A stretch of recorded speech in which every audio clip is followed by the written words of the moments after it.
हम हमेशा सोचते हैं कि जो हिंसा है वो हमेशा बुरे लोग करते हैं। हमारे जैसे लोग हिंसा थोड़ी करते हैं। जो वायलेंस में शरीक होते हैं वो हमेशा अलग किस्म के लोग होते हैं।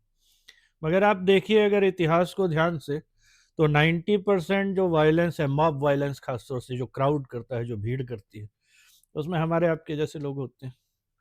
तो क्या होता है कि जो लोग एकदम नॉर्मल होते हैं, जिनमें आप कभी भी कोई भी एनोमली नहीं देखेंगे, कोई गड़बड़ नहीं देखेंगे, समाज में एकदम परफेक्टली वो फंक्शन करते हैं, वो भीड़ का हिस्सा बन के इतने वायलेंट हो जाते हैं।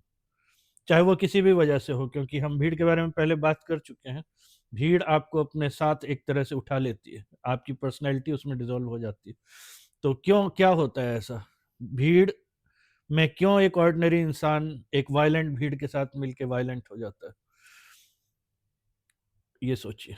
तो उसका कारण ये है कि जब आप अकेले कोई भी हरकत करते हैं, कोई भी एक्शन लेते हैं या वायलेंस के बारे में सोचते हैं, तो आपका नाम उसके साथ जुड़ा रहता है, आपकी रेप्यूटेशन, आपका पर्सोना जुड़ा रहता है उसके साथ। तो क्या-क्या हो सकता है अगर आप अकेले वायलेंस करते हैं? सबसे पहले तो लीगल कॉन्सिक्वेंस होगा। आपको जो है कानून सज़ा देगा, कानून पकड़ेगा आपको, पुलिस पकड़ेगी, आपको उसका खामियाज़ा भुगतना पड़ेगा जो भी आप करेंगे वो। फिर बात कोर्ट में जाएगी, फिर कोर्ट में केस चलेगा, हो सकता है आप सही साबित हो सकता है आप गलत साबित हों, बहुत सारे कॉन्सिक्वेंसेज़ हैं। दूसरा, हर व्यक्ति, जैसा कि हम साइकोलॉजी के थ्रू जानते हैं, उसका एक अपनी उसकी एक इमेज होती है उसकी आँखों के सामने, और हर व्यक्ति अपनी इमेज हमेशा साफ देखता है, वो देखता है कि नहीं, हम मैं तो अच्छा इंसान हूँ। ज़्यादातर लोग ऐसा ही मान के चलते हैं, जो गलत कर रहे होते हैं वो भी उस गलत को सही मान के कर रहे होते हैं या उसको एक एक्सेप्शन मान लेते हैं। तो वो अपनी एक इमेज देखते हैं कि मैं तो बड़ा अच्छा इंसान हूँ। और अकेले जब आप करते हैं कोई वायलेंस या कोई भी गलत काम या कोई भी हिंसा, तो वो रेप्यूटेशन जुड़ी होती है, वो चली जा सकती है। लोग कहेंगे अरे नहीं, नहीं, ये तो इसने तो ऐसा किया था, तो उसका भी एक डर होता है। तो वायलेंस जब अकेले होती है तो पर्सनल होती है, पर्सनल महसूस होती है, उसके कॉन्सिक्वेंसेस पर्सनल होते हैं। आपकी हर चीज़ पर्सनल उसके साथ जुड़ जाती है। आपकी अपब्रिंगिंग पे क्वेश्चन आता है, आपके समाज पे क्वेश्चन आता है, आप पर क्वेश्चन आता है। तो ये सारे जो खामियाज़े हैं, ये इंसान नहीं भुगतना चाहता। और जनरली इसलिए आप देखेंगे कि वायलेंस अकेले लोग नहीं करते, ख़ास तौर से इस तरह की ओवरवेलमिंग वायलेंस जो हम देखते हैं क्राउड में। और क्राउड में क्या होता है? क्राउड में आपकी आइडेंटिटी डिसॉल्व हो जाती है, डिसॉल्व होती है, डाइल्यूट हो जाती है, मोरालिटी डाइल्यूट हो जाती है। जो चीज़ आपको गलत करने से रोकती है वो बहुत कमज़ोर हो जाती है। क्यों? क्योंकि पहली चीज़ आप देखते हैं ये कि आप अकेले नहीं हैं, बहुत सारे लोग कर रहे हैं तो सही होगा। अगर इतने सारे लोग साथ मिलके कुछ कर रहे हैं तो सही होगा। क्योंकि इतने सारे लोग थोड़ी पागल हो सकते हैं, पागल मैं हो सकता हूँ, पागल ये हो सकता है, 2 लोग हो सकते हैं, 3 लोग। अगर 100 लोग हैं, 500 लोग हैं, 1000 लोग हैं और ऊपर हैं, तो वो तो सारे तो गलत नहीं हो सकते ना, कोई कारण होगा। तो पहली बात तो ये कि आपकी मोरालिटी जो है, वो आपको दिखती है कि हाँ, नहीं, सही कर रहे हैं हम, जो भी कर रहे हैं। दूसरा, पर्सनल कॉन्सिक्वेंसेस की चांसेस कम हो जाते हैं। भीड़ को जनरली आइडेंटिफ़ाई नहीं किया जा सकता। किसने क्या किया भीड़ में, इसने ये किया, इसने इंस्टिगेट किया, इसने हाथ उठाया, इसने हथियार उठाया, इसने ये तोड़ा, इसने ये वैंडलाइज़ किया। बहुत मुश्किल है। तो वो एक पर्सनल जो आपकी रेप्यूटेशन जुड़ी होती है, वो धूमिल हो जाती है भीड़ में। आपको इसकी चिंता नहीं रह जाती कि लोग क्या सोचेंगे, कानूनी कॉन्सिक्वेंस क्या होगा, क्योंकि जनरली नहीं होगा, कुछ नहीं होगा, पता ही नहीं चलेगा कि आप थे भीड़ में। तो ये एक कारण है कि ऑर्डिनरी लोग भीड़ का हिस्सा क्यों बन जाते हैं। अच्छा, अब आप ये सोच रहे होंगे कि ऑर्डिनरी लोग जो हैं बड़े मैनिपुलेटिव होते हैं, वो तो बड़ा सोच समझ के, नहीं, ऐसा नहीं है। वो कई बार क्या होता है और ज़्यादातर क्या होता है कि लोग इतना सोचते नहीं हैं। भीड़ में एक इमोशन होता है।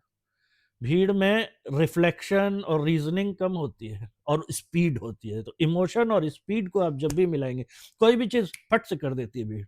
आप देखिएगा 1 सेकंड में हो गया, या 1 घंटे में सब पूरा जो है शहर का एक हिस्सा बर्बाद कर दिया। तो वो चीज़ जो है वो स्पीड होती है, और वो जब इमोशन से मिलती है तो इंसान सोचता नहीं है। उसमें एक अलग तरह का एक नशा जैसा होता है, एक जुनून होता है कि अरे इतने लोग कर रहे हैं, ये करना तो ज़रूरी है। और फिर जैसा कि हमने अपने पिछले वीडियो में बात की थी, मोरल आउटरेज, एक नैतिक गुस्सा जो आपको लगता है कि हाँ, ये गलत हुआ है, इसलिए ये करना ज़रूरी है और यही एक रास्ता है और ये हम कर रहे हैं। तो वो चीज़ जो है वो भी आपको हेल्प करती है किसी भी इंसान को ये भूलने में कि वो कर क्या रहा है। वो जो कर रहा है वो वायलेंस है।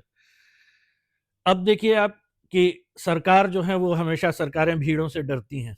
कारण यही है उसका, एक स्पेशली एस्टेब्लिश्ड सरकार जो है वो भीड़ से वो भी डरती है, और जो एक थोड़ी कम लेजिटिमेट सरकार होती है, जो वीक स्टेट जिसको हम कहते हैं, तो वीक स्टेट और ज़्यादा डरते हैं भीड़ से, क्योंकि वीक स्टेट तो पहले ही डरे हुए होते हैं कि हमारे अपने जो नागरिक हैं वो हमारे खिलाफ ना हो जाएं। लेकिन साइकोलॉजिकली जो हम बात कर रहे थे कि भीड़ में हिंसा क्यों सही लगती है, और लोग कैसे भीड़ में घुस के, वही आदमी जो एकदम 9 से 6 दफ्तर में बैठने वाला इंसान है, या बगल में कहीं चाय बेचने वाला इंसान है, बगल में कहीं वो कंप्यूटर इंजीनियरिंग में काम करने वाला इंसान है, वो अचानक इतना पागल और इतना गुस्सैल कैसे हो जाता है जब वो भीड़ में घुसता है या भीड़ का हिस्सा बन जाता है। तो ये कारण है, क्योंकि भीड़ में आपकी नैतिक जिम्मेदारी दिखती नहीं है, आपको खुद नहीं दिखती है, आप भीड़ का हिस्सा हैं। दूसरा, एक जब इतना बड़ा ग्रुप कुछ कर रहा है तो ऑफ कोर्स सही ही होगा, ये भी एक सोच होती है। तो ये साइकोलॉजी है कि भीड़ में जाके क्यों इंसान जो है वो वायलेंट हो जाता है, और ये कोई दूर से वायलेंट लोग नहीं आते हैं, हम आप ही हैं। We are all vulnerable to crowds. जो क्राउड खींचता है उसमें एक अलग तरह की एक एक उसमें पुल होता है, एक ग्रेविटेशनल पुल होता है क्राउड में, कि क्राउड अगर कुछ कर रहा है और हम उससे एग्री कर रहे हैं जो वो करता है, तो एक सेकंड में, जैसे हमने कहा, स्पीड और इमोशन का जो कॉकटेल है बड़ा खराब होता है, और वो क्राउड कर जाता है कुछ भी। और जो जो जो इंडिविजुअल मोरालिटी होती है, जो पर्सनल जिम्मेदारियां होती हैं, उसमें स्पीड कम होती है। आप हमेशा देखिएगा अकेला इंसान सोच में पड़ेगा, उसको लगेगा मैं ये करूं ना करूं, बहुत एक्सट्रीम सिचुएशन नहीं होगी तो जनरली वो वायलेंस की तरफ नहीं जाएगा। खासतौर से एक पढ़ा लिखा इंसान जिसका कोई क्रिमिनल बैकग्राउंड नहीं है, लेकिन वही इंसान एक भीड़ का हिस्सा होकर तुरंत वो सुपर वायलेंट हो जाता है। कई बार हमने इतिहास में बहुत बार देखा। तो ये एक इंटरेस्टिंग चीज़ है।